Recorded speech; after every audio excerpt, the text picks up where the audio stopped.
Fanalysis combines the analytics of fantasy football with the latest betting trends, and the lead betting analyst from Pickswise is here to help us navigate those waters. Jared Smith, good to see you. The Rams giving 3.5 against the Cardinals. Arizona has kind of faded after the loss of DeAndre Hopkins. Is that a recent trend that you keep a really close eye on? Absolutely. Unfortunately, I was very high on this Arizona team preseason. I mean, they certainly made me look really smart for the first 8-9 weeks of the year. Then J.J. Watt got hurt. By the way, he's practicing this week. We'll see what his availability will be on Sunday. That is definitely, or Monday night, excuse me. That's definitely something to keep an eye on. He does get that extra day. Arizona, to me, has been, again, it's this Jekyll and Hyde team. The first half of the year, they were second in EPA per play on defense. Back half of the year, 23rd. Offense, same thing. They led the NFL in EPA per play over the first 9 weeks of the year. Final 9 weeks of the year, they were a middling team right at 15th. So which Arizona team is going to show up in this game? Meanwhile, on the other side for the Rams, I like what I've seen from that offense of late. You know, they have regressed a little bit back half of the year as well. They played really well early in the season.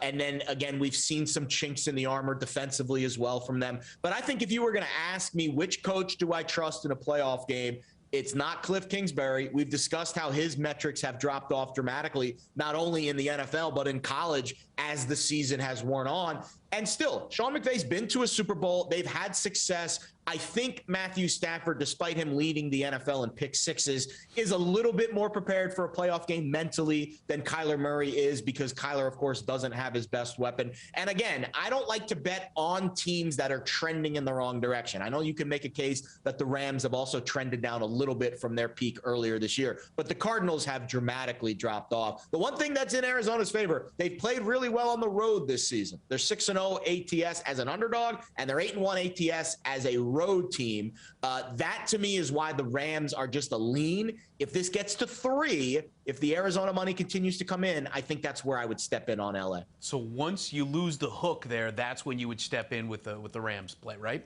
Yeah, that's a key number that we look to a lot, from 3.5 to 3. All right.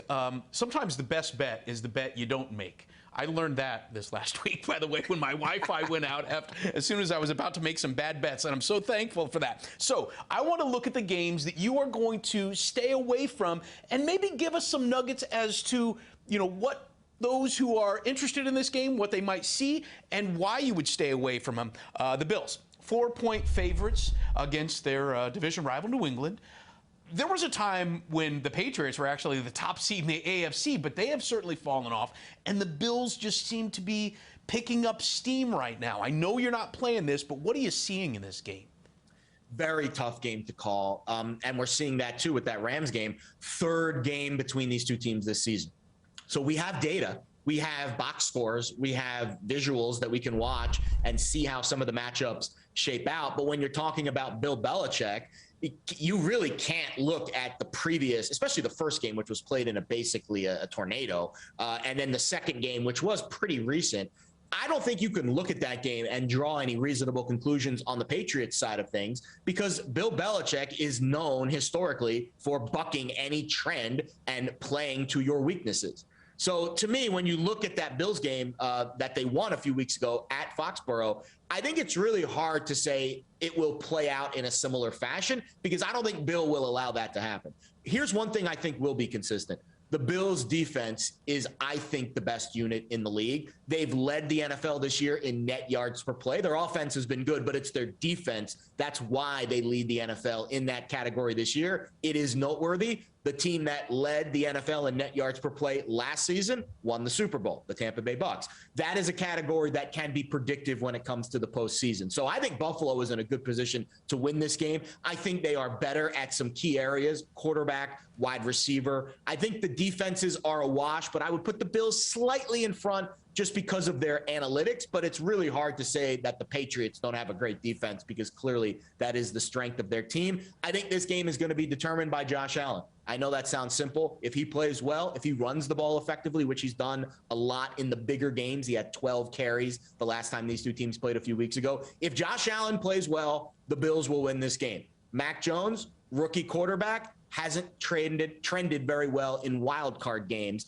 The numbers are not great for rookie quarterbacks since 2001, just 4-7 against the spread in wild card games. So keep an eye on that this weekend. Okay. Can Mac Jones outplay Josh Allen? If so, then the Patriots are live. But I think that's a tough ask. That's a big ask. Yeah. And so the Bills have the best net yards per play.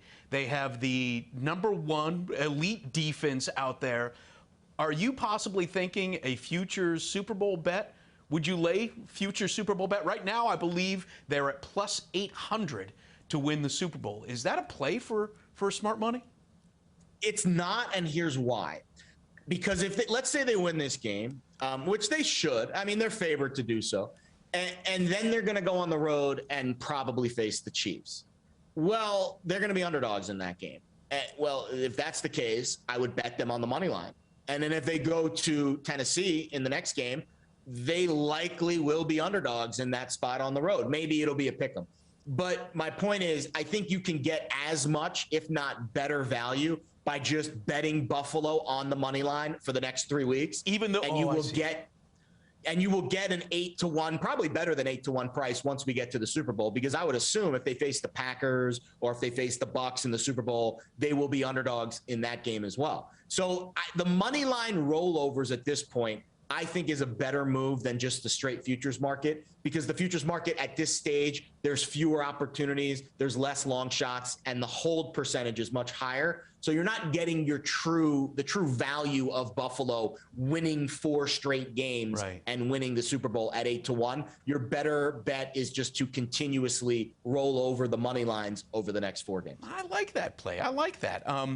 The Steelers, they're getting 12.5 in KC. In 2 games against the Steelers, Patrick Mahomes has thrown a touchdown 9 times. Is 12.5 a big ask to cover that one, though?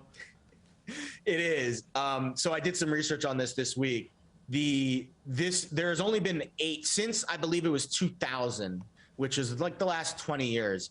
There have only been 8 games in the playoffs with a spread of 12 or more.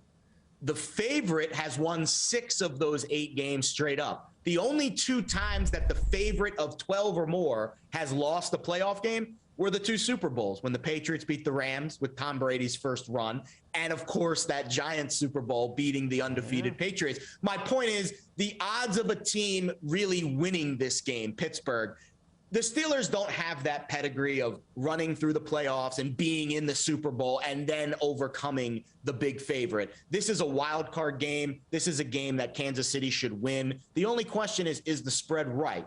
Well, they played 3 weeks ago and the Chiefs were favored by 10.5. That would lead me to believe that there actually is a shred of value on Pittsburgh. But when I look at Pittsburgh's numbers, I cannot wager on them because they're clearly the worst team analytically in the postseason. Their net yards per play number resembles the Texans, who just fired their head coach and have had a dreadful season. So it's hard to bet, even though there is, I think, some value on Pittsburgh this week. That's the only way that I would play it if I did bet it. I cannot wager on a team that has that poor analytics. It's really tough to risk your money on that. See, and that's why we bring you in to give us not only your top plays, your leans, and the games that you are steering clear of and why you're steering clear of them. Sometimes that's the smartest play, is to not lay down any money. That is his leans and the games that he's not going to be playing. Check out his best plays against the spread in our other segment. For Jared Smith of Pickswise, I'm Steve Overmyer. This is Fanalysis.